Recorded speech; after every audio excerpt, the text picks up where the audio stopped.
আসসালামু আলাইকুম সুপ্রিয় দর্শক, আজ আমি আপনাদের সাথে শেয়ার করছি শুধুমাত্র আলু দিয়েই ভীষণ মজার একটি স্ন্যাক্স তৈরির রেসিপি। আর এটা হচ্ছে পটেটো বল। খুব সহজেই কিন্তু এই পটেটো বলগুলো বানিয়ে নেওয়া যায়। এটা হচ্ছে অনেক বেশি ক্রিস্পি আর খেতে হচ্ছে মাশাআল্লাহ অনেক বেশি মজার।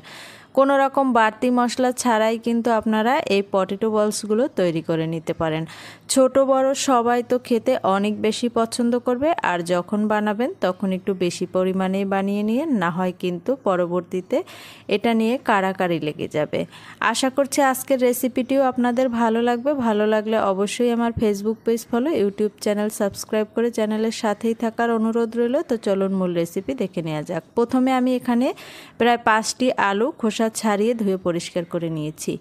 এবার আমি গ্রেটারের এই ছোটো অংশ দিয়ে গ্রেট করে নিচ্ছি। আর গ্রেট করে যাতে পানির মাঝে পড়ে তাই আমি একটি বাটিতে পানি নিয়েছি।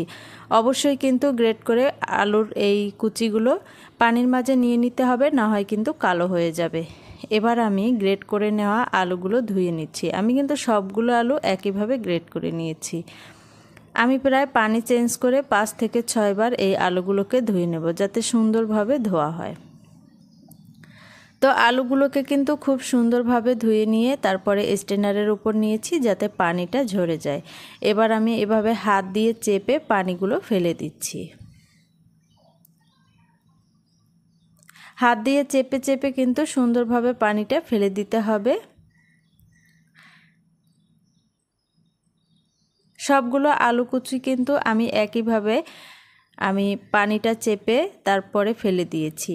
আর দেখুন এটা কতটা ঝরঝরা হয়েছে। এক্সট্রা পানিটা কিন্তু অবশ্যই ভালোভাবে ফেলে নিতে হবে। এবার দিয়ে দিয়েছি 1 চা চামচ মরিচের গুঁড়া, 1/2 চা চামচ হলুদের গুঁড়া, 1/2 চা চামচ গোলমরিচের গুঁড়া আর স্বাদ মতো লবণ।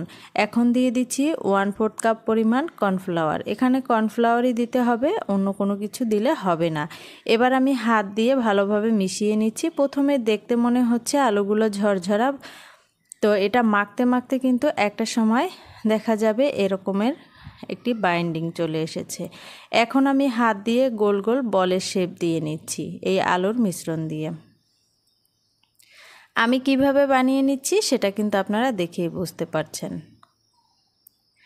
তো আমি কিন্তু সম্পূর্ণ আলুর মিশ্রণ দিয়েই কিন্তু এভাবে গোল বল শেপ দিয়ে নিয়েছি। আর আমার আলুর বলগুলো তৈরি হয়ে গেছে, এবার ভেজে নেওয়ার পালা।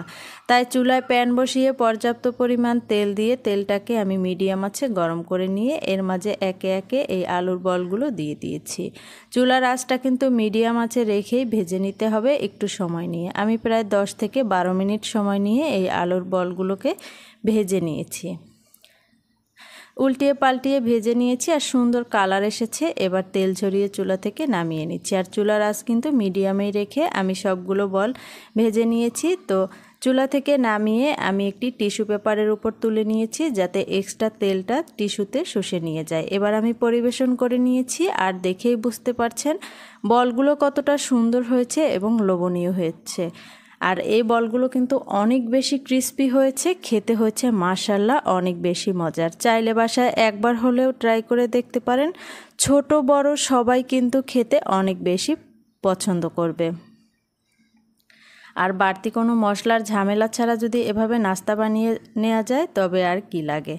আশা করছি আজকের রেসিপিটিও আপনাদের ভালো লাগবে। ভালো লাগলে অবশ্যই লাইক কমেন্ট করতে ভুলবেন না। সবাই ভালো থাকবেন, সুস্থ থাকবেন। আল্লাহ হাফেজ।